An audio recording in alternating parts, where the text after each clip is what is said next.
Summer is very quickly winding down, which means back to school is right around the corner. And you know what that means.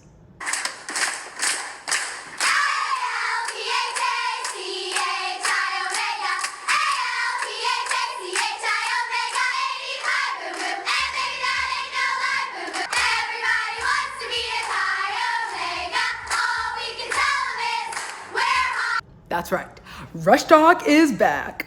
It's very endearing and maybe a little bit unnerving to me that sorority recruitment still holds this curiosity and intrigue, the same level of intrigue that it held when I myself went through recruitment over a decade ago. And let me be very frank with you, that being a woman of color going through sorority recruitment at an SEC school was certainly a unique experience.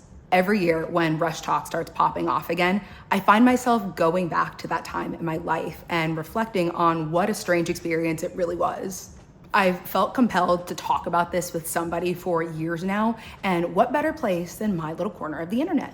Because as unique as my rush experience is, it taught me a lot of really valuable lessons that I carry with me today. I think that rush has got to be one of the strangest places to learn self-confidence because it's this process that's all about being evaluated and critiqued, seemingly on pretty shallow metrics and conversations. My rush experience taught me a really valuable lesson that I want to share with you today, because whether you're going through recruitment or going up for that new job, this is a lesson about confidence that I think that we can all use. Not every room is meant to choose you. But that doesn't mean you should make yourself smaller trying to fit inside of it. So this is the story of me and my experience rushing at an SEC school and what that taught me about belonging, rejection, and having the quiet confidence to choose yourself first. Hey guys, it's Gata and welcome to my channel. This is my corner of the internet where I like to talk about feminine psychology, famous faces, and the archetypal patterns that shape the way we move through the world. If that sounds like something you'd be interested in exploring further, I invite you to pull up a chair and join the conversation. I'd love to have you. First and foremost, I just want to say that my experience as a Panhellenic woman was largely positive. I really did enjoy it. It is kind of funny looking back because I'm just a very different person now. I look at pictures and stuff like that and I think back on the experience, I'm like, that was a weird time in my life. Like, what was I doing? But being in a sorority or a women's fraternity, if you want to be correct in my case, has completely shaped the person I am today. When I say I was in a sorority, I mean that I was all up in it. I was involved with the executive board. I lived in the house for 3 years. I was a recruitment counselor. So I have seen this organization from a lot of different angles. So I guess we dive in by talking about why I wanted to rush in the first place. For a little background information on me, I come from a relatively small local community. So when I turned 18 and was getting ready to go away to college, even though I wasn't heading too far away from home, it felt like this really big deal. I am very much team introvert, and the thought of going somewhere new without my security blanket of besties was really intimidating. So when one of my best friends mentioned that she was going to be rushing, I was intrigued. It sounded like something fun and interesting to do. Definitely something to keep my mind occupied instead of dwelling on the feeling of homesickness, and an opportunity to make new friends. I was definitely going to need them. Now, my friend was rushing at Alabama, and if you've spent any amount of time in the rushtok community, you know that Bama Rush is its own monster. But I was also going to an SEC school, and I thought it would be a good opportunity for us to bond and feel like we were doing the same thing, even if we were miles apart. I think that our first party of the day started at like 7 a.m., so we had to be there and checked in at like 6:30. So I wake up in the morning and I get dressed and I try to look as cute as possible. And of course it rained that day, so my hair was a frizzy mess. It was so hot and humid in the middle of August. Just makeup is dripping. God bless, my recruitment counselors were going around with ponchos, trying to give us coffee filters, if you know, you know, and just generally trying to keep the vibes up for everyone. I mentioned earlier that I'm pretty introverted, and so I was not somebody that made friends with other girls in my group immediately. I feel like there's also an elephant in the room that we need to talk about right off the bat. Yes, I was one of the very few women of color, specifically one of the only Black women that was rushing in this new member pool. I pretty distinctly remember there were 3 of us, because if you've ever been a person of color in a predominantly white space, you know that you like seek each other out and you like take stock of who's around you. And it was one of those things where we'd like walk past each other in the middle of parties throughout the rush week, and we'd kind of like size each other up, we'd make eye contact, and we'd go our separate ways. I think all of us were kind of aware of some of the implications of our being there. Because yes, of course, any woman is welcome to rush Panhellenic. But when you look like me, I have to imagine the experience feels a little bit different. Especially, remember, we're talking over a decade ago. It's not that anyone ever said anything or made me feel alienated or left out. Everyone was actually really warm and welcoming, and I did end up joining a chapter and stayed in all 4 years of college, so I clearly met a great group of women who were totally accepting. But there was this underlying vibe, not just when I was going through rush, but even in the process of my pledging a sorority. It was this really weird, vulnerable feeling as I'm going to these parties and having conversations and trying to find a delicate way of saying this. That first day, it was very apparent and very clear that there were certain houses that I just didn't need to worry about for the next round, because there was no way my ass was going back. If you've ever been in a room where you feel like you're not wanted, then you know exactly what I'm talking about. And that's not just my experience as a woman of color. I think that a lot of women go through this when they're in the rush process, because the fact is, it is a lot about evaluation. You're forced into these tiny little couple of minute long conversations and expected to make your best impression with this person that you don't know anything about them. But this is the person you're trying to impress, right? This is the person who's going to report back to the chapter and decide whether you're going on to the next round or not. And there's so much pressure that comes along with that. I think that when you're a minority in the room, you feel this immense amount of social pressure. It's hard to just exist because you're constantly thinking about how you're being perceived. Am I being too loud? Am I being too aggressive? Am I playing into stereotypes? Am I looking the part? It's really hard to walk into a room trying to give your best, most authentic presentation of self when you know that you're being judged against a different metric. I think every young woman who goes through rush knows what it's like to want to be liked. No one wants to seem desperate, but that's kind of how it feels. You're walking into this room, having this shortened conversation, knowing you're being judged, and wanting so desperately to fit in and be accepted. And I think that looking the way that I look made me hyper aware of that judgment, and it made me nervous.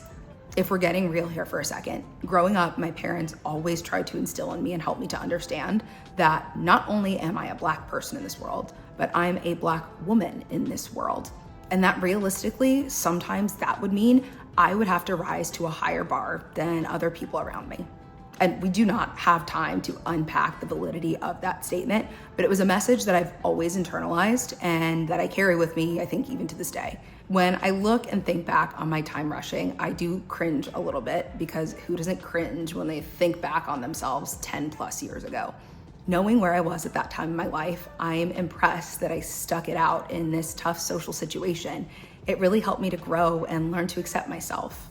I don't think little Gata recognized how bold and brave she was in the moment. So I want to tell her, good job, girl. I'm proud of you. The point I really want to bring home is this. It's really hard to be your best self when that sense of self is rooted in self-consciousness. And that's what I experienced when I was going through rush. And I don't think that that's a unique experience to me as a Black woman or as a woman who rushed a sorority. I feel like most women know what it feels like to try and adjust the way that the world perceives you in the attempt to be more palatable and acceptable. Maybe that's censoring yourself when you normally be loud and boisterous. Maybe it's holding back on cracking that joke, even though your sense of humor is what makes you magnetic. We get so caught up in trying to edit ourselves in real time that we forget to actually live authentically. Recruitment is one of those weird experiences in life that makes that performance really obvious, but this can show up anywhere. If you've ever found yourself trapped in that thought spiral of, what do they think about me? How am I coming across? Am I being too loud? Am I being too quiet? Am I worthy of being in this space? Am I enough? Then you know exactly the feeling I'm talking about. I feel like rush can be a tricky experience because it puts you in this vulnerable place where you're constantly waiting to be chosen. And that's not a really pleasant experience for most of us. As a general rule, people want to feel accepted and seen, welcomed and appreciated. And recruitment kind of feels like the opposite of that. I'm gonna keep it real with you as someone who's seen it from so many different angles. It is about judging somebody. The whole pomp and circumstance of it all is superficial, and in hindsight, it feels kind of asinine. But if there's one thing I want you to leave this video with, it's this. You are choosing them too. And that's where your power lies. Because here's the thing, belonging to a group shouldn't mean that you're abandoning yourself. It's a hard pill to swallow, but one of the most powerful lessons I've ever learned is that not every room is for me. And that's okay, because the fact is, I don't actually want to be in every room. I remember one of my sorority sisters shared her rush experience with me, and I still remember it to this day, and I think it illustrates this point perfectly. So she went through recruitment in the fall and got a bid to one of the top tier houses. And she said she went to the lawn on bid day and she looked around and she saw all of these girls from high school that she had never talked to. Girls that she knew were not her vibe. And how tempting it must have been to keep the bid and pledge the sorority because it seemed like the right thing to do. These were some of the most coveted letters on campus. But she knew herself and she knew the power of being where you belong. So she made the choice that I think it would be hard for a lot of 18-year-olds to make. She returned the bid to the top tier house, waited till spring recruitment, rushed again, and ended up joining my chapter. And I think that story is so badass. That confidence in your sense of self is something that I think we could all strive to incorporate more into our lives.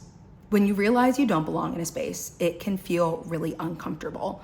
It's like a blow to your ego. Like, what's wrong with me? Why don't they appreciate me or see me?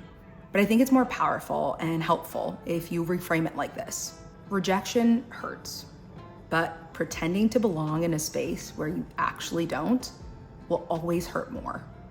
You don't need to shrink yourself down. You don't need to pretend to be someone else to fit in. What I think we're all really looking for is the confidence to own and authentically be our truest selves, to have the wisdom and discernment to recognize the rooms that we want to be in and the ones that we don't.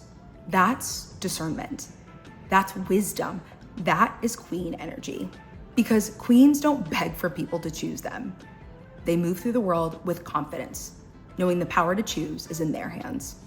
My college days are long gone, but every year I look back on recruitment with fondness. Because even though I definitely had my moments of feeling judged during the recruitment process, I still walked away with some valuable lessons that I wouldn't trade for the world. There's so much power in really owning who you are and refusing to shrink down to accommodate the room that you're in. This is your permission to speak fully, say what you mean to say. Accept that not everyone is going to accept you.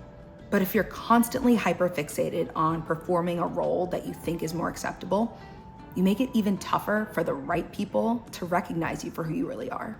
It sounds so cliche, but know that what makes you different is what makes you magnetic and alluring. Don't try to fit in and be like everybody else.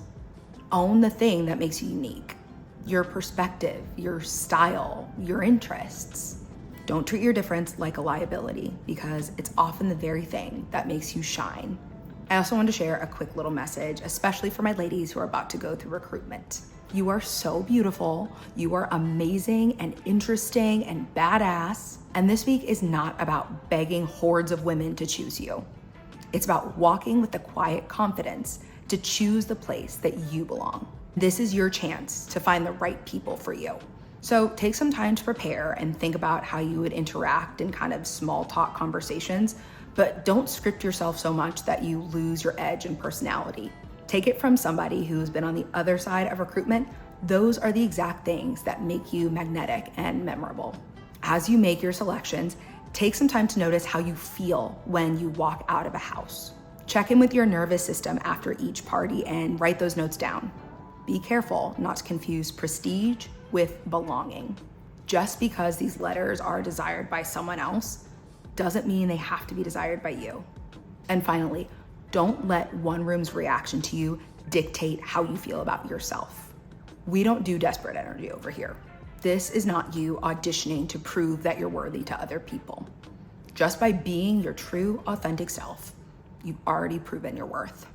I want to wrap up this video by reiterating the fact that yes, recruitment is a very weird social experience. To be perfectly honest, it's kind of fake.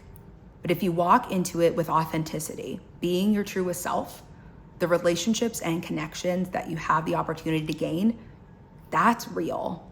And that's what makes all of the bullshit and politics of recruitment worth it in the end.